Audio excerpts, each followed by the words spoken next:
This Saturday in the Alec Baldwin movie set shooting death. He just answered questions publicly for the first time since the gun he was handling fired a live round, killing Helena Hutchins, the cinematographer for the movie Rust. CNN's Natasha Chen is in Santa Fe, New Mexico. Natasha, you've just watched the video of Alec Baldwin's comments.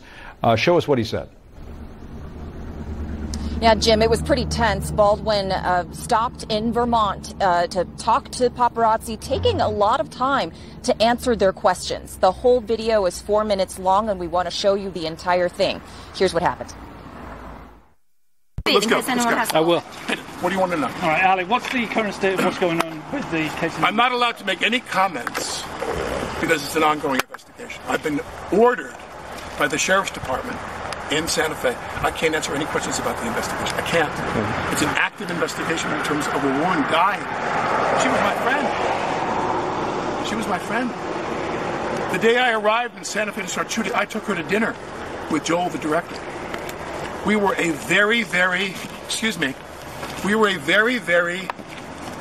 well-oiled crew shooting a film together, and then this horrible event happened. Now, I've been told multiple times, don't make any comments about the ongoing investigation, and I can't. That's it. And you met with, what are the questions that you have other than that? You met with I'm afraid I forget her name in the moment, but you met with her family in the day. Yes, her name is Helena. If you're spending this much time waiting for us, you should know her name. Her name is Helena. Helena Hutchins. I met with her husband Matthew and her son. Yeah, that's right. And how did that meeting go? I wouldn't know how to characterize it. They're mortified. You guys, you know what? No details. But do me a favor. I'm gonna answer the question. Well, I appreciate that he was probably very upset. The guy is overwhelmed with grief. This is something that there are incidental accidents on film sets from time to time, but nothing like this. This is a 1 in a trillion episode. It's a 1 in a trillion event. And so he is in shock. He has a 9-year-old son. We are in constant contact with him because we're very worried about his family and his kid. And as I said, we're eagerly awaiting for the Sheriff's Department to tell us what their investigation has yielded. What else do you have? Would you ever work on another film set that involves firearms of that nature? I couldn't answer that question. I really don't have any. I have no sense of it at all. I do know that an ongoing effort to limit the use of firearms on film sets is something I'm extremely interested in. I'm aware of you. But remember something that I think is important, and that is how many bullets have been fired in films and TV shows in the last 75 years? This is America. How many bullets have gone off in movies? Firearms on film sets is something I'm extremely interested in. I'm aware of you. But remember something that I think is important, and that is how many bullets have been fired in films and TV shows in the last 75 years? This is America. How many bullets have gone off in movies and on TV sets before?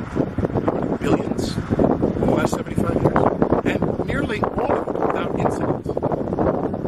So what has to happen now is we have to realize that when it does go wrong, and it's this horrible catastrophic thing, some new measures have to take place. Rubber guns, plastic guns, no real armaments on set. That's not for me to decide. It's urgent. It's urgent that you understand I'm not an expert in this field. So whatever other people decide is the best way to go in terms of protecting people's safety on film sets, I'm all in favor of, and I will cooperate with that in any way that I can. Do you have any further projects in the works at the moment, or is everything on hold? No, that's irrelevant to what we're talking about. Do you think production will start up again on No, I doubt it necessarily. Was there anything else? Why Vermont, Alex? Because that's private. That's private. Yeah, that's private. Anything else? Okay. So just do me a favor, you don't mind? My kids are in the car crying. Because you guys are following them. And all I want to do, as a courtesy to you, I came to talk to you. I'm not allowed to comment on the investigation. I talk to the cops every day. I talk to them every day to find out. They know where you are.